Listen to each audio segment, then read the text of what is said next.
in orthodoxy, and 110, 115 years old, I'm hearing the same arguments from then as we have today. And so my question is, of the things that we're repeating, what do you think is going to lead in the civics realm to our greatest repentance?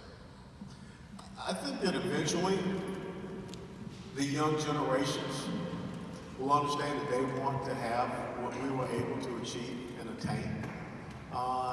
And I believe that when you look and hear that folks believe that the American dream is over, it's not over. It's just that there are voices out there that are pretty loud that are trying to convince our young people that they're over. But as long as we have schools like this, and as long as you young people can go out, as it says in Matthew chapter 5, verses 13 through 16, you're the salt of the earth. You are the light. And you've got to go out and you've got to shine. Because when people see you and what you have and what you represent, they're going to want to know, where did you get that? And I got it because up here at Founders Academy, they're teaching us this. And they're going to start to question and ask, why aren't I being taught that? And that's the challenge for you all. It's real hard. I will tell you, growing up in the inner city, it was real, I loved history books when I was in school. You know why history books were good? They were great in a fight. I mean, you could clock somebody with a history book if they're a real thing and everything like that. But the sad thing was that, walking home, I was carrying books. A lot of my friends were carrying books. I grew up on a street, 651 Kennesaw Avenue. None of the kids I grew up with, I don't think are alive today. I'm 58. Some of them didn't even make it into their 40s. And that's sad. And so I tried to show that, you don't have to go down that path, even though I had to, do fights and things like that. But some of them just fell into that. You ever know that the crabs in the barrel story? Y'all know the crabs in the barrel story? How one crab tries to climb out of the barrel and the other crab jump on the back and pull him back down the barrel. You got to keep trying to climb out of the barrel. My mom taught me that people will know you by the company that you keep. And never do something that you don't want to be on the front page of the news. So I think that when our young people start to realize that they're being sold a bad bill of goods, there's nothing positive about progressive socialism. And I don't know if you read this book here at Founders, but go back and read Alexis de Tocqueville's Democracy in America, written in the 1830s. Because he was just amazed. He came here from France to understand what made America so different. And it was our love of liberty. And if we stop teaching that to our young people, then we will never be the nation that we were intended to be. Because that's what I see happening. In our schools, people aren't teaching young people about liberty. You got two choices in life, young folks. Put that thing down up there, young man. Put it down. I see you. I got good eyes. You got two choices in life, young people. You can either be a victor or you can be a victim. And there are a whole lot of people out there right now talking to you about how to be a victim. And if you listen to those words, you're not going to enjoy the blessings of liberty that so many people have sacrificed for here in these United States of America. So again, parents, start talking to your kids about being a victim. Because there are too many people out there teaching them about how to be a victim.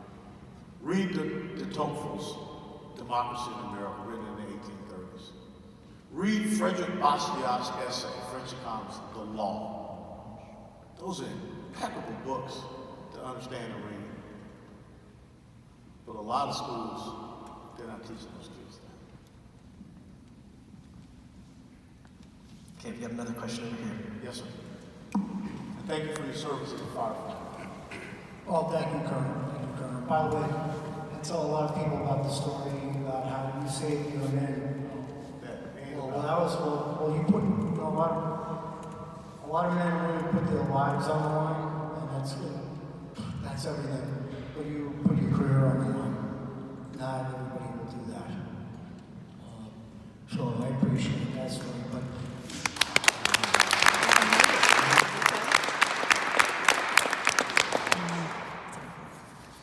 the one thing in 2024, there's going to be another election, and I really hope you're in there.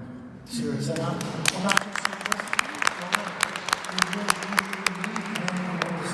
We really need men and women who understand everything that you spoke about tonight and really believe in it with your heart and your soul. That's what I have to say.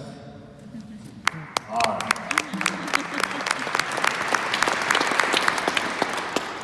No more paid political announcements. All right, come on. I didn't do that. Yes, ma'am? I got a question. Thank you very much, Lieutenant Colonel West. Could you tell the young people in the audience what the bands are that are on your wrist and why you wear them?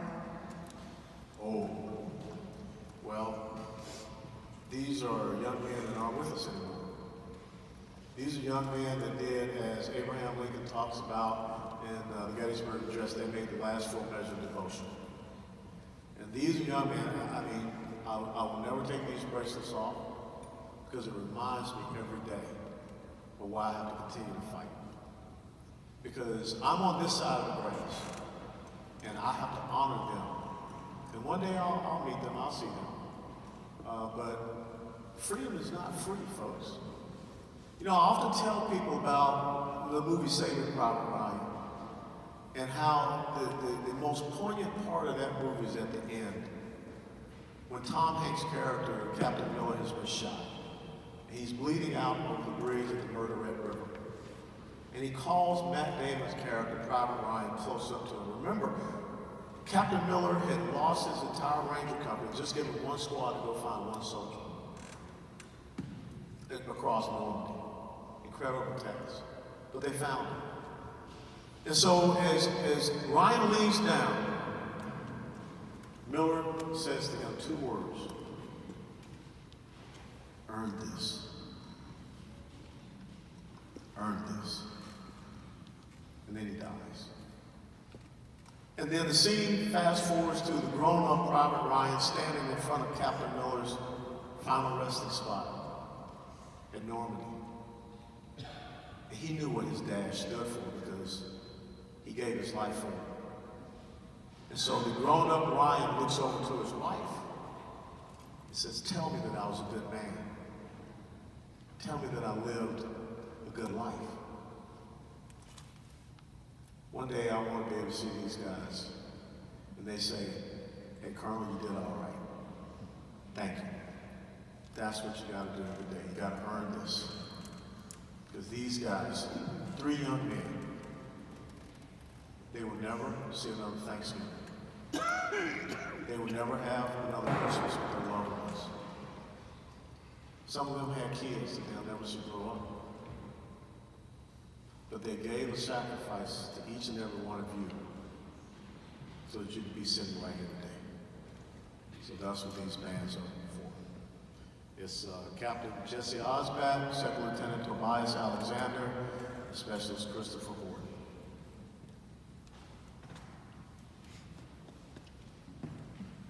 A question right here. How many questions do I get? Just one or two?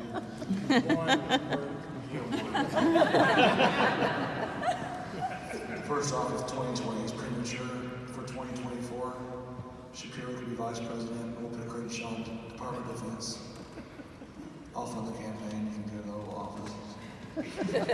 So what's your ticket for? You, Shapiro, and Crenshaw.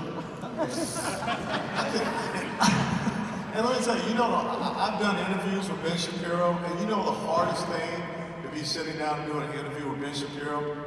The son of a gun talks like a rapid fire machine. I mean, and he's got that accent. I'm from down south, so I'm sitting there, I'm trying to process, what he is saying. And then I'm trying to process in my mind how I'm going to answer.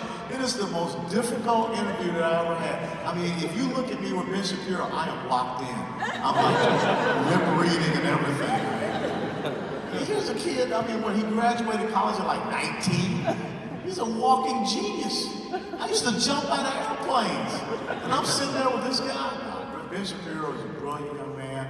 And let me tell you, young folks, that's a great example to follow. You want to talk about someone that understands and knows the essence of this country and what we stand for and is very quick-witted, Ben Shapiro. And for us older folks, there's nobody better than the great one, Mark Levin. Personal friend of mine, probably one of the greatest constitutional minds that we have walking in the United States of America right now. So I'll ask you my question. Okay. How do you define success is my first one. How do you define success? I don't define success for you. You define your own success. And see, that's the problem. The problem in the United States of America is that other people try to define success for other people. And see, that's the difference between what I call equality of opportunity and equality of outcomes. They're trying to tell you that they determine your outcomes, they determine your success. You've got to have a purpose-driven life. Young people, right now, where you sit, you need to have a 5-year plan.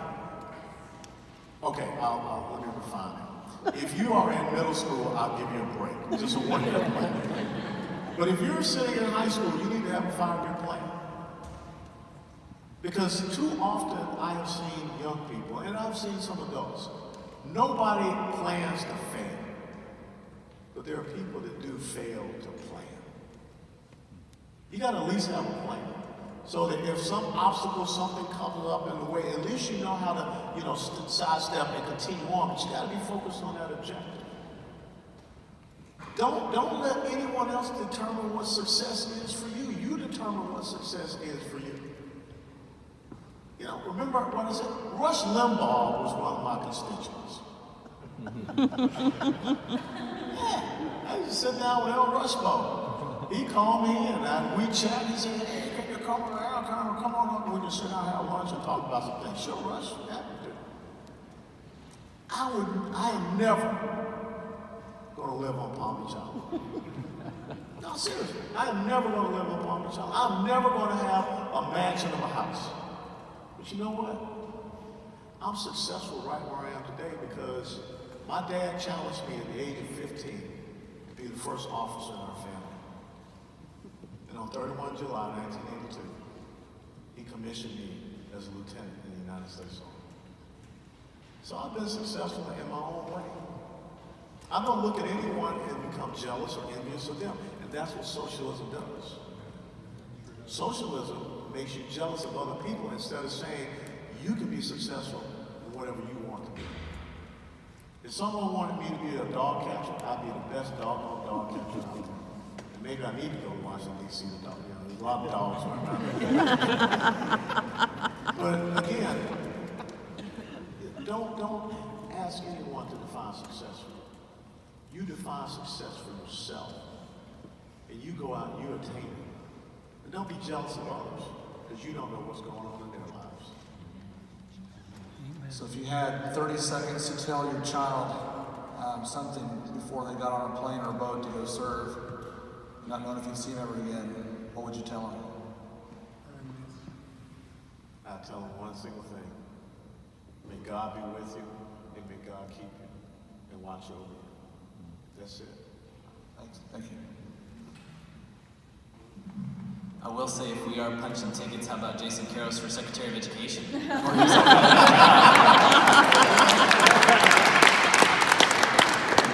don't know. The boss has to buy it out. Yes, sir. How much do you believe that these have damaged our education?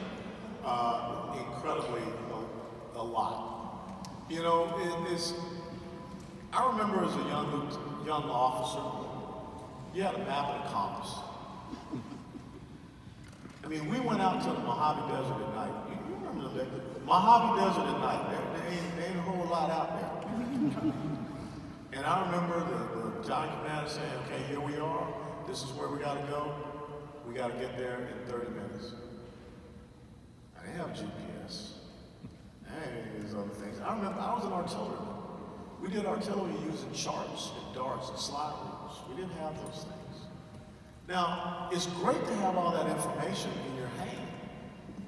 But the sad thing is I want people to know, where does the information come from? Are you going and verifying and checking that information yourself? We've become so lazy in our society. I mean, think about this. Once upon a time in the United States of America, you didn't eat unless you went out and you either planted it or you killed it. You starved.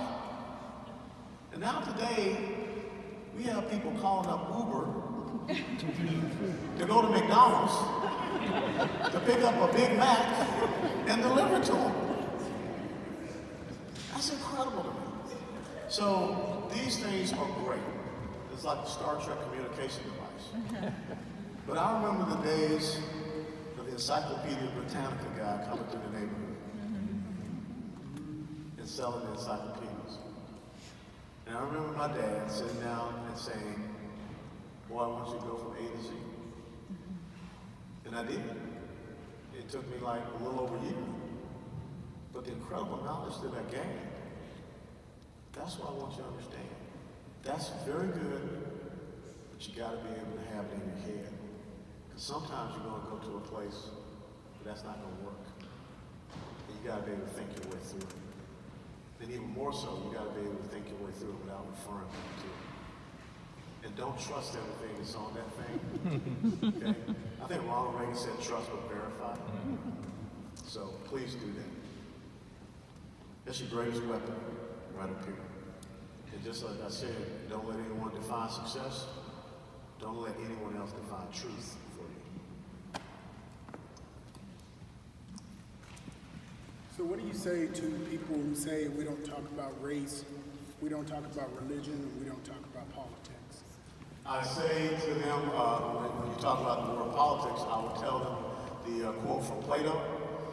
One of the penalties for refusing to participate in politics is that you shall be governed by your inferiors.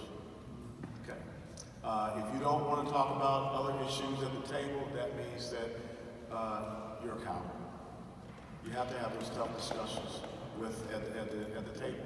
You know, my parents, before I would eat, I had to take a story out of the Atlanta Journal-Constitution. I had to give them a 3 to 5 minute summary before I could eat. And I used to like to eat. So I think that's what we have to do. Life ain't about safe spaces. What did I just say? Tell me what I just said. Anybody? Any young person? What did I just say? Life ain't about safe spaces. Okay? These young men here, there weren't no safe space. If you're looking for a safe space, you're never going to live life to the fullest. Remember the movie Braveheart? Mm-hmm. It's a great quote from Braveheart, where he said, all men die, but not all men truly live. And so if you're avoiding topics, if you're not seeking to engage, if you think that it's not worth it, you know what? Someone else is going to talk about it. And someone else is going to define what truth is. And someone else is going to define what success is, because you shied away from it. What does it say in Romans chapter 5, verses 3 through 5? It talks about trials and tribulation. Trials and tribulation produces perseverance. And perseverance produces character. And character produces hope. We had a saying in the military that we move to the sound of the guns. We don't run away from the sound of the guns. In James chapter 1, it says, count it all joy when you encounter trials and tribulations. A diamond is not purified unless it goes through intense heat and pressure. Steel is not purified unless it goes through intense heat. If we don't want to talk about certain things because we don't want to be made uncomfortable or we don't want to make others uncomfortable, then we're not moving to the sound of the guns. And we're only going to make ourselves weak. And let me tell you what is happening in our country today with our young people. Because we don't want to have tough conversations with them, the minute they run into their iPhone and it loses the battery charge, they freak out. They can't handle it. The girlfriend breaks up with her. It's the end of the world. And the next thing you know, they take their own lives. Because we're not training them up to be tough. We came up with that stupid idea of a participation trophy. Grown-ups did. And what did you teach your kid? You think that you can give someone self-esteem? My mom said, self-esteem only comes from doing esteemable things. William Barrett Travis, you know who that guy is? He was 26 years of age when he commanded at the Alamo. A 26-year-old led 185 men for 13 days. Read Travis's letter. That's the type of young person, that's the type of millennial that we should be raising. Those that move to the sound of the guns. Not snowflakes. Not kids running around looking for safe spaces. You know one of the most disgusting, disturbing things that I read about on Veterans Day? At the University of Virginia, they canceled the 21-gun salute for the veterans ceremony because the students at the University of Virginia said that it would trigger them and they didn't like gun violence. Now what kind of kids are we raising? Did they think that their little feelings are more important than people like this? So you gotta have those conversations. Okay, what did Joshua say? As for me and my house, all right, your house are rules. Don't have anyone coming into your house telling you what you won't be talking about. How about just one more question? Yes, sir. You know, as everybody's dumping out Trump, and there's calls for them to get back to work and work for the people. I personally don't want them to work for us because they're going to take more liberties. So, just basically, if they work for us, they need to take some of the junk they put out here and get rid of it and leave us and get out of our lives, in my opinion. Well, that's the thing. If you, again, read the Declaration of Independence, you will understand where all of those first 10 amendments came from. It had everything to do with what the British were doing to the colonists at the time. It was about the usurpations that they were taking. And the last two amendments of the Bill of Rights, all rights not enumerated to the federal government are retained by who? The states and the people, the individuals. And so when you look at some of the things that are coming down out of our federal government, you know, it is truly a violation of that thing called federalism. But yet, if we're not teaching this, then we don't understand, we don't know, and we accept it. Liberty starts with learning. And learning starts in the home. Parents, you gotta step up. Train up a child in the way that they should go so when they grow old, they shall not depart from it. Let me just close by saying this. It is an honor to be standing here. A simple guy born in the inner city of Atlanta, Georgia.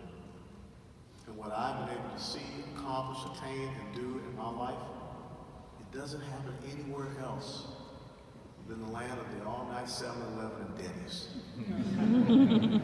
It's worth fighting for, it's worth holding on to, and it's worth passing on to our children and our grandchildren. Because the measure of who you are in your life is not truly what you did, what you got, so that they can walk by that dash and say, they helped me get to where I am today. God bless you all. God bless America. God bless Congress. God bless